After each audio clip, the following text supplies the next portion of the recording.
नमस्कार बच्चों, जय हिंद जय भारत। कैसे हैं आप सब लोग। मैं गौरव वैष्णव आप सभी का एक बार फिर से स्वागत करता हूं अनंत आईएएस कोचिंग के इस ऑफिशियल यूट्यूब चैनल पर। बच्चों, जैसा कि आप सभी जानते हैं कि हम फास्ट एंड फ्यूरियस सीरीज में, जो कि हम आरआरबी एनटीपीसी को व अन्य जो गवर्नमेंट एग्जाम है, वनडे एग्जाम है, उनको फोकस कर रहे हैं। तो इस सीरीज में अभी हम फिलहाल हिस्ट्री को फोकस कर रहे हैं, हिस्ट्री के ऊपर चर्चा कर रहे हैं। तो हिस्ट्री की इस सीरीज में अगला जो टॉपिक हम लेकर आए हैं वो है अकबर के 9 रत्नों के बारे में। देखिए, हर राजा ने, चाहे वो कनिष्क हो, चाहे वो चंद्रगुप्त द्वितीय विक्रमादित्य हो या अन्य महत्वपूर्ण राजा हो, इवन अकबर ने भी अपने दरबार में 9 रत्नों को रखा। 9 रत्न 9 ग्रह के प्रतीक है। जिस प्रकार से समय की चाल को समझने के लिए 9 ग्रहों को समझना जरूरी है, उसी प्रकार से अपने राज्य को अच्छी तरीके से, सक्सेसफुल तरीके से चलाने के लिए राजाओं को 9 सलाहकारों की जरूरत पड़ती थी, या फिर वो जिन सलाहकारों की जरूरत पड़ती थी वो 9 ग्रहों के प्रतीक के रूप में, 9 रत्न के रूप में रखे जाते थे। तो अकबर के 9 रत्नों के बारे में आज की कक्षा में हम बात करेंगे। चलिए, सबसे पहले हम बात करेंगे अबुल फजल के बारे में। अबुल फजल के बारे में जब भी आ जाए तो सबसे पहले 3 बातें हमें याद रखनी है। दीन इलाही का ये मुख्य पुरोहित था, ठीक है। और उसके बाद अकबर के राजत्व पद की जो अवधारणा है अबुल फजल ने प्रेरित की। तीसरी, इसने अकबरनामा लिखा, जिसमें अकबर काल के प्रशासन के बारे में, उसके राजनीतिक सिद्धांतों के बारे में, अकबर ने क्या काम किया, इसके बारे में सारी जो जानकारी है वो अकबरनामा में मिलती है। इसके 3 भाग हैं, अकबरनामा के 3 भागों में ये लिखा गया। उसके बाद फैजी अबुल फजल का बड़ा भाई था, और ये दोनों ही भाई किसके बेटे थे? ये शेख मुबारक के बेटे थे। देखिए, हमने यहां पर लिखा हुआ है, ये दोनों ही शेख मुबारक के बेटे थे, जो कि राजा के, अकबर जो शासक था, अकबर के दरबारी हुआ करते थे शेख मुबारक पहले, और इसके दोनों बेटे ही बाद में जो अकबर है उसके 9 रत्न कहलाए। तो सबसे पहले बात करेंगे अकबरनामा लिखा। अकबर के काल के बारे में जितनी जानकारी महत्वपूर्ण मिलती है वो अकबर नामा में मिलती है। ये अकबर का मुख्य सलाहकार था। जैसे आज पर्सनल सेक्रेटरी या पीए होते हैं, एडवाइजर होते हैं, उसी प्रकार से अकबर का मुख्य सचिव और सलाहकार था अबुल फजल। उसके बाद ये शेख मुबारक के बेटे थे। कुछ विद्वान इसे दीन इलाही का मुख्य पुरोहित भी मानते हैं। बिल्कुल सही है, ये दीन इलाही का, ये जो अकबर के द्वारा चलाया गया धर्म था, जिसमें राजा को ही ईश्वर का प्रतीक माना जाता था, और इसको चलाने वाला, इसके जो इसका मुख्य पुरोहित था वो ही था अबुल फजल था। चलिए, वीर सिंह बुंदेला ने 1602 ईस्वी में अकबर के बड़े बेटे सलीम यानी जहांगीर के कहने पर, जहांगीर कई बार ऐसी हरकतें करता था जिससे अकबर परेशान रहता था, और ज्यादातर जो अकबर के शासनकाल में एक बड़ा विरोध देखने को मिला वो जहांगीर या सलीम के द्वारा देखने को मिला। और सलीम को पता था कि ये अबुल फजल जो है वो मुख्य सलाहकार है अकबर का। तो अकबर के इस मुख्य सलाहकार की वीर सिंह बुंदेला ने हत्या कर दी थी। और किसके कहने पर हत्या की थी? सलीम यानी कि जहांगीर के कहने पर हत्या कर दी थी। कब कर दी थी? 1602 ईस्वी में कर दी थी।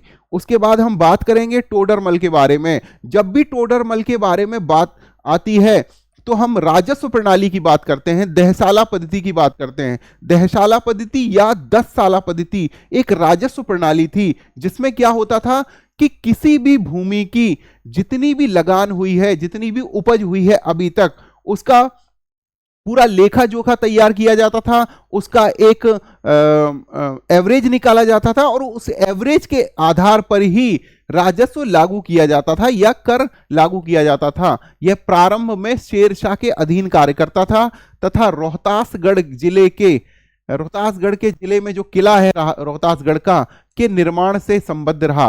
अकबर के अधीन इसने दीवान के रूप में काम किया। यह अकबर के दीवान के रूप में कार्य करता था, और यह भू राजस्व व्यवस्था में सुधार, विशेषकर दहशाला प्रणाली के लिए प्रसिद्ध है। अब आपको बताएंगे कि दहसाला प्रणाली होती क्या है, इसके बारे में जानना भी बहुत जरूरी है। चलिए, दहसाला प्रणाली के बारे में पढ़ते हैं कि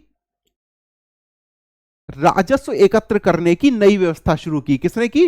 टोडरमल ने की, और दहशाला प्रणाली इसको बोलते थे। इसको जब्ती व्यवस्था भी बोला जाता था। जब्ती व्यवस्था मतलब जो भी लगान था उसको जब्त करने की जो व्यवस्था थी उसको जब्ती व्यवस्था बोला जाता था, कि अगर कोई लगान नहीं भर सकता था तो उसकी भूमि को जब्त भी किया जा सकता था।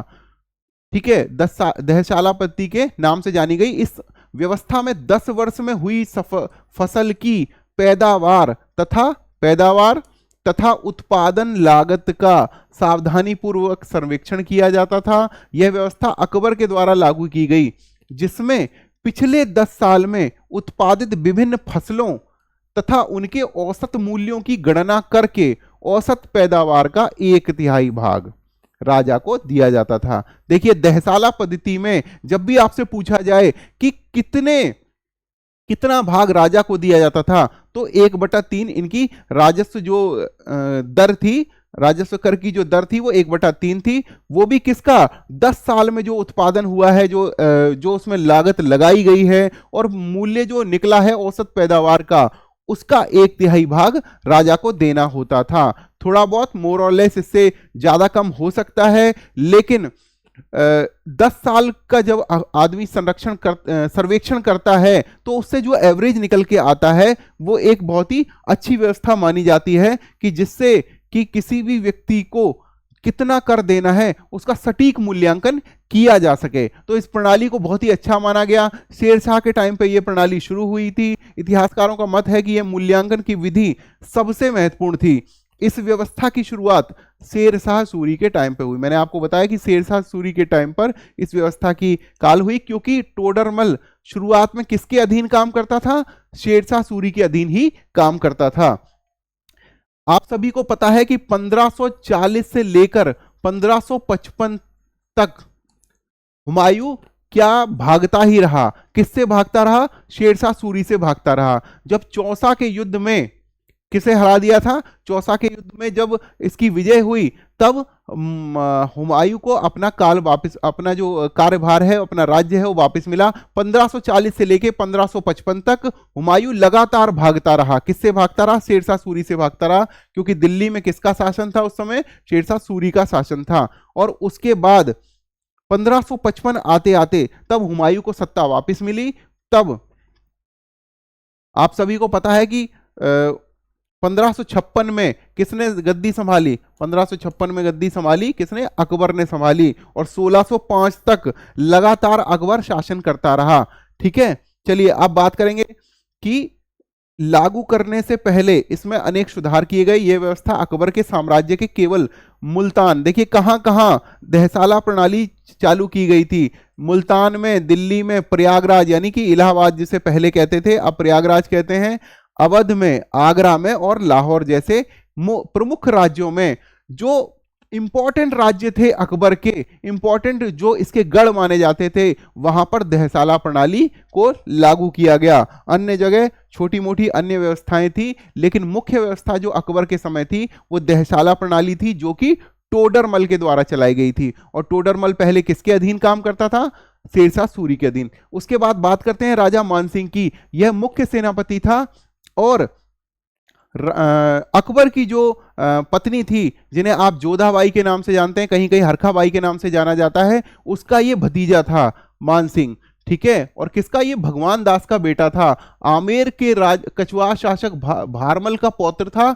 ठीक है, और भारमल की बेटी कौन थी? वही अकबर की पत्नी भी बनी, जिनका नाम आप जोधाबाई के नाम से जानते हैं और कहीं कहीं हरखाबाई के नाम से नाम मिलता है। अनेक सैन्य अभियानों में किसने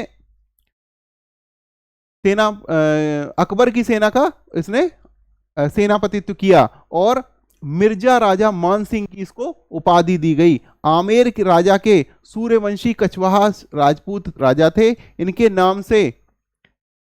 इनका नाम मानसिंह प्रथम था। तो जब भी मानसिंह की बात करी जाए तो मानसिंह प्रथम मतलब इसका नाम था। उसके बाद मानसिंह कई हुए, लेकिन मानसिंह प्रथम को ही एक्चुअल मानसिंह माना जाता है, जो अकबर के सेनापति थे।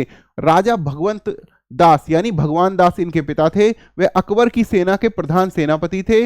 उन्होंने राजधानी आमेर के आमेर किले के मुख्य महलों का निर्माण कराया।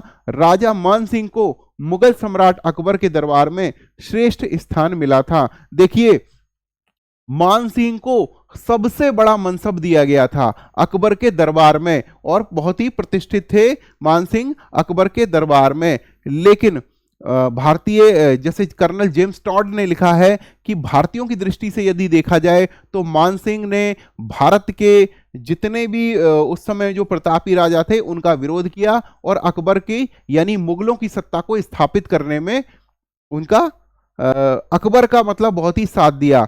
उसने उड़ीसा और असम को जीतकर बादशाह अकबर के अधीन बना दिया। राजा मानसिंह से भयभीत होकर काबुल को भी अकबर की अधीनता स्वीकार करनी पड़ी। लेकिन मानसिंह का एक सबसे बड़ा अपराध यह था कि मानसिंह ने जितने हमारे भारतीय राजपूत शासक थे, जिनमें सबसे महत्वपूर्ण माने जाते हैं महाराणा प्रताप जी, उनका विरोध भी किया और उनको युद्ध में हराया। हल्दी घाटी का एक रक्त रंजित युद्ध भी मानसिंह के सेनापति के तौर पर ही मानसिंह ने अपने सेनापति के तौर पर ही लड़ा और इसमें भारतीय जो राजपूत शासक थे उनका विरोध किया गया।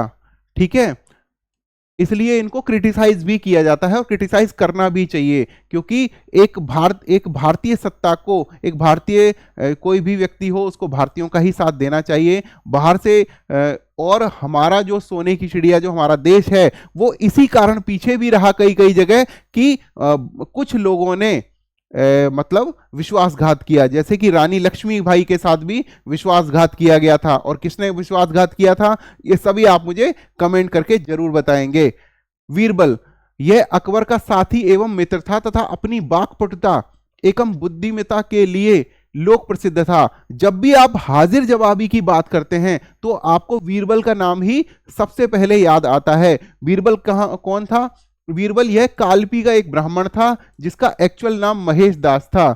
इसे अकबर ने कविराज तथा राजा की उपाधि भी दी थी। 1586 में यूसुफ जईयों के विद्रोह का दमन करते हुए यह मारा गया। तो बीरबल की जो भी छवि हमारे दिमाग में बनी हुई है वो इस रूप में बनी हुई है कि वह एक हाजिर जवाब व्यक्ति था और राजा अकबर के हमेशा साथ में रहता था, बादशाह अकबर के साथ में रहता था और उसकी मतलब वैचारिक रूप से उसकी कई बार अच्छे डिसीजंस लेने में उसकी मदद करता था। लेकिन बीरबल का आप जानते हैं कि 16 से अधिक युद्ध अभियानों को बीरबल ने जीता था। किसके लिए जीता था? अकबर के लिए जीता था। और 1586 में यूसुफ जईयों का दमन करते समय भी ये अफगानियों के हाथों मारा भी गया। और उसके बाद बात करते हैं, चौथा जो नंबर है 9 रत्नों में से वो है हकीम मुकाम का। देखिए, कोई भी राजा हो, कोई भी महत्वपूर्ण व्यक्ति हो, उसके लिए भोजन का बहुत ही इंपॉर्टेंट रोल होता है। तो हकीम मुकाम था, यह अकबर का प्रधान रसोइया था। उसका जो रसोई थी उसका मुख्य संचालक था हकीम मुकाम। चलिए आगे बात करते हैं तानसेन के बारे में। तानसेन महान संगीतकार थे और ये ध्रुपद गायन शैली से संबंधित थे। जब भी आपसे सवाल पूछा जाए कि तानसेन का संबंध कौन सी गायन शैली से होगा तो आपको जो लिखना है ध्रुपद गायन शैली। मैं यहां पर लिख भी देता हूं, ध्रुपद गायन शैली, ध्रुपद शैली। ठीक है, एक महान संगीतकार था। पहले ये ग्वालियर के राजा के दरबार में था। इसका मूल नाम था रामतनु पांडे। ये कालांतर में इसने इस्लाम स्वीकार कर लिया। अकबर ने इसे कंठाभरण वाणी विलास की उपाधि दी। कंठाभरण वाणी विलास इसकी उपाधि दी। तो जब भी नाम आ जाए कि कंठाभरण वाणी विलास की उपाधि किसने दी? अकबर ने दी। ठीक है, उसके बाद कुछ समय के लिए स्वामी हरिदास के शिष्य रहे। और स्वामी हरिदास कहाँ के थे? स्वामी हरिदास वृंदावन के प्रसिद्ध गायक थे, वृंदावन में रहते थे। और राजा मानसिंह तोमर कहाँ के राजा थे? ये ग्वालियर के राजा थे। और इन्हीं के दरबार में कौन सदस्य बने? पहले स्वामी हरिदास भी सदस्य रहे, उसके बाद तानसेन को भी ग्वालियर के राजा मानसिंह तोमर के दरबार में रहने का मौका मिला। और ये भी द्रुपद जो गायन शैली थी इसमें विशेषज्ञता रखते थे। कौन रखते थे? राजा मान सिंह तोमर भी इसके बड़े अच्छे विशेषज्ञ थे। इसलिए ही उन्होंने रामतनु पांडे को तानसेन की उपाधि दी। तो जब भी बात आ जाए कि रामतनु पांडे को या रामतनु को तानसेन की उपाधि किसने दी, तो मान सिंह तोमर कहां के राजा थे? ग्वालियर के राजा थे। इन्होंने ग्वालियर के शासक ने इनको उपाधि दी। तो कई बार ऐसा होता है कि जब तानसेन की उपाधि का नाम आता है तो बच्चे अकबर लगा के आ जाते हैं, जो कि गलत है। अकबर ने कंठाभरण वाणी विलास की उपाधि दी थी अकबर को, और तानसेन की उपाधि दी थी ग्वालियर के शासक राजा मान सिंह तोमर ने। चलिए अब बात करते हैं अब्दुल रहीम खान खाना की। तो बच्चों देखिए, जब आपने रहीम के दोए पढ़े होंगे, रहीम के दोए लिखने वाले कोई दूसरे व्यक्ति नहीं थे, यही अब्दुल रहीम खान खाना थे, जो कि बैरम खान के बेटे थे। और बैरम खान ने ही 1556 की पानीपत की दूसरी लड़ाई में किसके सेनापति थे?